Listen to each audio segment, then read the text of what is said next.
Le Seigneur Jésus-Christ, notre souverain sacrificateur éternel, est entré une seule fois pour toutes dans le lieu très saint céleste et éternel.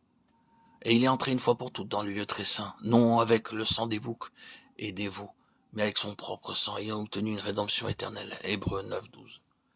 Cet événement eut lieu très tôt, le matin de Pâques. Jésus lui dit, « Ne me touche pas, car je ne suis pas encore monté vers mon Père, mais va trouver mes frères et dis-leur que je monte vers mon Père et votre Père, vers mon Dieu et votre Dieu. » Jean 20:17. Comparons ce verset avec Matthieu 28:9. Et voici Jésus vint à la rencontre et dit, « Je vous salue. » Elles s'approchèrent pour saisir ses pieds et se prosternèrent devant lui. Dans le premier cas, le matin de Pâques, le Seigneur dit à Marie de Magdala, « Ne me touche pas. » Mais dans le second cas, et cela ne se produisit que quelques minutes plus tard, le Seigneur Jésus-Christ, lors de cette nouvelle apparition, permit aux femmes de le toucher, lorsqu'elles s'approchèrent pour lui saisir les pieds. À Marie, il dit, « Ne me touche pas. » Aux autres femmes, il leur permet de le toucher. Ces deux faits se produisirent le même matin de Pâques. Pourquoi le Seigneur dit-il à Marie, « Ne me touche pas » lui-même donne la raison. « Car je ne suis pas encore monté vers mon Père. » Jean 20:17. Il spécifie clairement, « Je ne suis pas encore monté ». Cela signifie que notre Seigneur dut d'abord monter au ciel dans un but très précis, avant qui que ce soit puisse le toucher après sa résurrection. Pourquoi est-il monté ? Pour offrir dans le lieu céleste en qualité de souverain sacrificateur éternel son propre sang en notre faveur. Et il est entré une fois pour toutes dans le lieu très saint, non avec le sang des boucs et des veaux, mais avec son propre sang, ayant obtenu une rédemption éternelle. Hébreux 9:12. Dans le psaume 16, verset 10, nous trouvons une prophétie. Tu ne permettras pas que ton bien-aimé voie la corruption. Cela signifie que le corps physique du Seigneur Jésus-Christ ne pouvait être sujet à la corruption et à la décomposition comme le nôtre. Dès que nous mourrons, notre corps connaît immédiatement le processus de décomposition.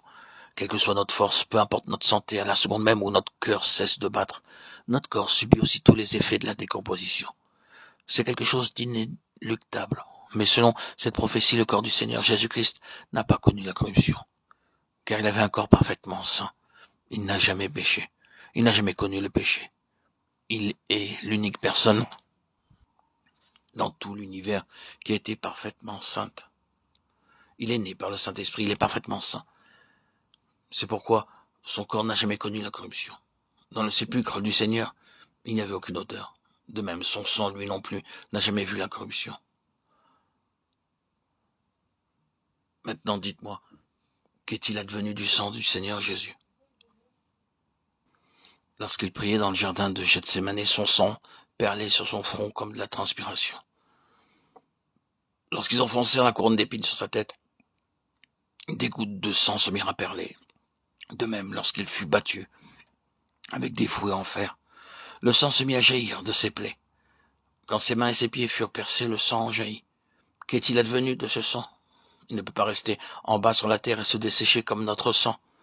Il ne peut pas voir la corruption. C'est un sang parfaitement saint. Très tôt le matin de Pâques, le Seigneur Jésus-Christ, en tant que souverain sacrificateur, prit son propre sang et l'emporta dans le ciel en notre faveur. Un testament, en effet, n'est valable qu'en cas de mort, puisqu'il n'a aucune force tant que le testateur vit. Hébreux 9:17. En qualité de grand prêtre céleste et éternel, il prit son sang et l'emporta pour le présenter une fois pour toutes en notre faveur.